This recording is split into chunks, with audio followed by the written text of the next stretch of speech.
Hello everyone, स्वागत है आपका मध्य प्रदेश स्टडी में। दोस्तों, Madhya Pradesh employ selection board के द्वारा एग्ज़ाम कैलेंडर आउट कर दिया गया है। इससे पहले अगर मैं आपको याद होगा तो सामान्य प्रशासन विभाग की बैठक हुई थी। उसके मुख्य सचिव जो अनुराग जैन जी हैं, उन्होंने करार रुख अपनाया था और कहा था कि आयोग और जो ESB है परीक्षा कार्यक्रम, जो निर्धारित परीक्षा कार्यक्रम है वो जारी करेंगे। तो उन्होंने वही किया है। आयोग के द्वारा भी कम लगभग 15-20 भर्तियों के एग्ज़ाम जो साक्षरताकार के हैं और परीक्षा के हैं वो कर दिए गए हैं।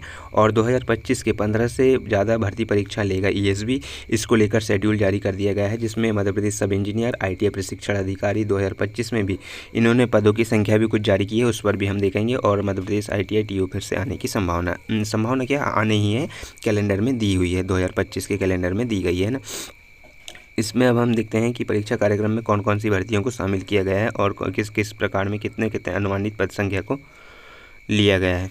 जैसे परीक्षा कार्यक्रम देखेंगे 2025 का, भर्ती परीक्षा ये हो गया, और ये हो गया संभावित परीक्षा माह।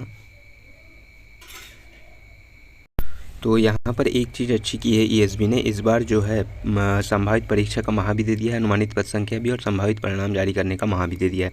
तो सबसे पहले अग्रिम परीक्षा की हम बात करें तो जैसे समूह 5 का निकला है अभी 2267 अप्रैल में, इसका रिजल्ट भी आ जाएगा 16 फरवरी से। इसके जो है एग्ज़ाम फॉर्म जो है शुरू हो रहे हैं ना, एग्ज़ाम शुरू हो रहे हैं।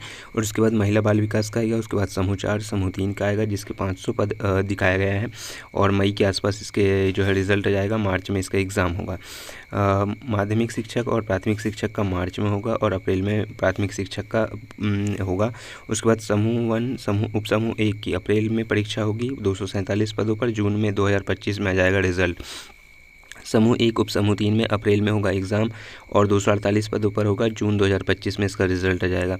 उसके बाद समूह 2 उप समूह 1 में मई 2025 में, है ना। समूह 2 समूह 3 का आ जाएगा आपका 248 पदों के लिए, जुलाई में रिजल्ट, मई में एग्ज़ाम। और ग्रुप 2 सब ग्रुप 4 जिसमें पटवारी वगैरह की पद भी रहते हैं, लेकिन इस बार रहते हैं नहीं रहते पता नहीं। बाकी 631 पोस्ट हैं इसमें, और मई में होगा इसका एग्ज़ाम। सहायक उप निरीक्षक प्रधान आरक्षक के 91 पोस्ट हैं। देखो, पहले वाले में बता रहा था 85, इसमें बढ़ के हुए हैं 91। और जब तक नोटिफिकेशन आएगा तो उम्मीद है कि ये पद 150 के आसपास भी जा सकते हैं। उसके बाद वन रक्षक क्षेत्र रक्षक का बताया गया है कितने पद होंगे, 233 पद होंगे, है ना। उसके बाद देखो, हमारी जो मोस्ट वेटिंग सब इंजीनियर की भर्ती है ना, सब इंजीनियर की भर्ती का कर दिया है। नवंबर में आपका एग्ज़ाम होगा, यानी सितंबर के आसपास आपका जो नोटिफिकेशन है वो रिलीज़ कर दिया जाएगा। लेकिन यहाँ पर पदों की संख्या को देखकर थोड़ी सी निराशा हुई कि 150 के पद आसपास पद हैं। इस बार जो निकाले गए थे 283 निकाले गए थे। तो देखो, ये कहीं ना कहीं अनुमानित पद संख्या है, 150 है। तो जब तक ये निकलेगी, है ना, जब तक ये नोटिफिकेशन आएगा तब तक हम कुछ ना कुछ करेंगे, इसमें आयोग के सामने अपनी बात रखेंगे और इसमें जो है पद वृद्धि की बात ज़रूर करेंगे, ठीक है। तो उपयंत्री का कहीं ना कहीं देखो फिर से आने की पूरी संभावना है, और संभावना अच्छे खासे पदों की है, क्योंकि मुख्य सचिव जो अनुराग जैन जी हैं उन्होंने कहा था कि मैक्सिमम पदों पर जो है नोटिफिकेशन जारी होगा। तो ये भी अनुमानित पद हैं, ये पद संख्या बढ़ेगी और सब इंजीनियर की भर्ती अच्छे खासे पदों पर 500 के आसपास तो पदों पर जो है भर्ती इस बार होगी, ये कन्फर्म है, ठीक है। अब आने वाले समय में देखा जाएगा, अगर मैं इतने में भी होती है तो देखना पड़ेगा। बाकी उम्मीद है कि अगर नोटिफिकेशन आए तो 500 प्लस पद तो कम से कम दें, है ना। उसके बाद में ITI TO में भी इन्होंने अभी रिलीज़ नहीं करा है, पर हाँ 24 अक्टूबर से इसके एग्ज़ाम जो है स्टार्ट हो जाएंगे और फरवरी में इसका रिज़ल्ट आ जाएगा, ठीक है। उसके बाद उस उच्च माध्यमिक शिक्षक पात्रता परीक्षा हो जाएगी, ये अलग हो जाएगा ना। उसके बाद में ये कुछ एंट्रेंस टेस्ट हैं, इसके यहाँ पर दिया हुआ है मई जून में जो है इनके हो जाते हैं। इस बार एंट्रेंस टेस्ट बस हुए थे। बाकी ये देखो, यहाँ पर जो इस बार दिया गया है कि आपका जो सब इंजीनियर का है 150 पद, लेकिन देखो बहुत सारे विभागों में हमने जैसे बात करी थी कि RES में या PWD में, इस बार PHE में, ये सभी दिव्यांगजनों के लिए पद निकले थे, सामान्य जनों के लिए नहीं निकले थे। तो इसमें कहीं ना कहीं पदों की संख्या में वृद्धि होगी। और इसमें देखना समूह 3 में उपयंत्री में आने वाले समय में ज़्यादा नहीं 500 के आसपास अगर पदों पर वृद्धि हो जाती है तो कहीं ना कहीं ठीक रहेगा। और नवंबर में एग्ज़ाम है, बाकी भर्ती आना तो कंफर्म था, बाकी इतने कम पदों में भर्ती आना ये जो है उम्मीद नहीं थी कि इतने कम पद आएंगे। लेकिन हाँ, भर्ती आ रही है और 150 से पद ज़्यादा ही रहेंगे, इतने पद नहीं रहेंगे, ये बात कंफर्म है, ठीक है। उसके बाद जैसे TO की भर्ती, तो TO में एक निकाला गया था कि भाई किस विभाग में कितने हैं, तो तकनीकी रोजगार एवं कौशल विकास विभाग में अच्छे खासे पद हैं, 4000 के आसपास 2000 के आसपास 2000 प्लस पद थे, तो अलग अलग कैटेगरी में थे। तो इस बार टीओ के भी अच्छी खासी वैकेंसी आपको देखने को मिलेगी। बाकी उन्होंने पद रिलीज़ नहीं किया है, क्योंकि देखो अभी आपका डीबी होगा, उसके बाद में काफ़ी कुछ चीज़ें हैं, उसके बाद में जो है इसका भी निकल जाएगा, है ना।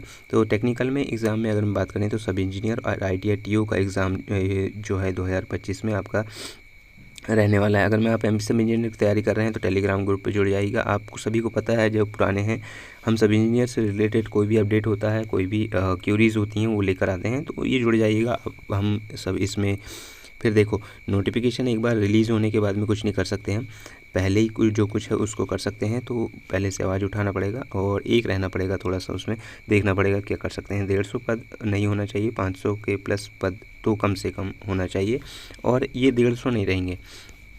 देखो अगर में हम कुछ कर सकते हैं तो 500 प्लस होने की पूरी उम्मीद है, और नहीं तो फिर 200-250 में ही वे वैकेंसी इस बार जैसी हुई थी इस बार जैसी अटक जाएगी, ठीक है।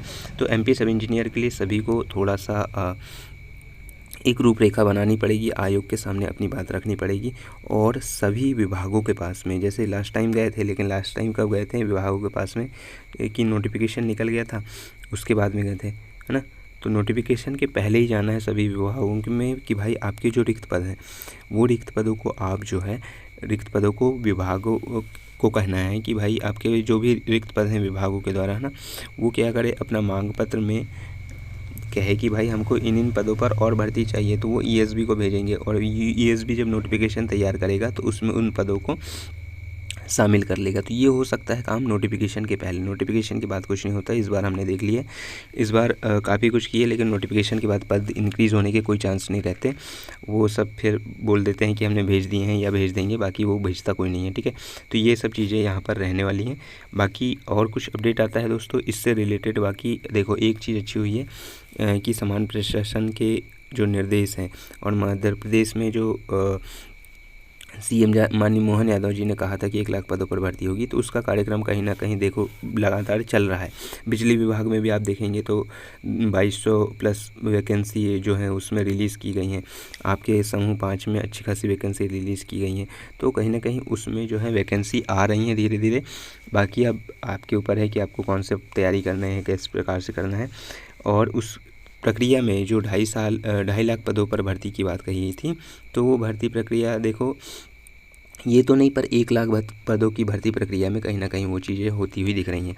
रही बात एमपी सब इंजीनियर की, तो एमपी सब इंजीनियर का हम देखेंगे उसमें कुछ हो सकता है, तो बाकी उसमें हमको सभी को मिलकर इसमें जो है आवाज़ उठानी है।